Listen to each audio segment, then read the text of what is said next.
There are two interesting editing commands in the program on the Modify panel named Pettit and Spline Edit.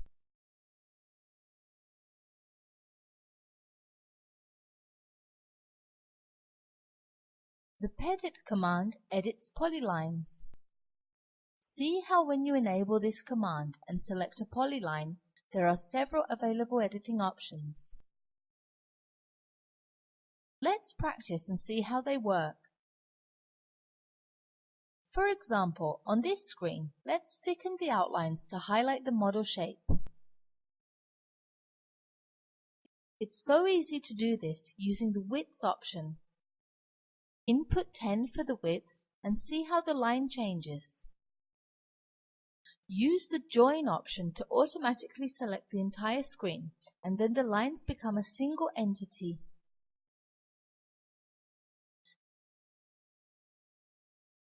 See now we have changed the thickness in one single action.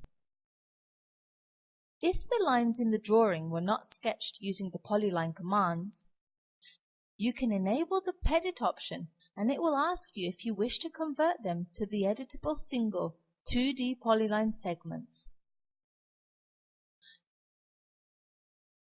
Use this resource to join lines and arcs into a polygon. There is another interesting command in this option named Spline, which converts a polyline into a spline, which is a wavy line, and after selection you can use the grips to change its shape.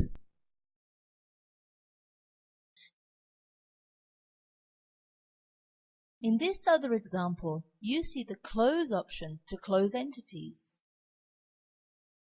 Select this outside line and then you can close the geometry. You can do the same thing for the inside. Now let's take a look at another command used for splines.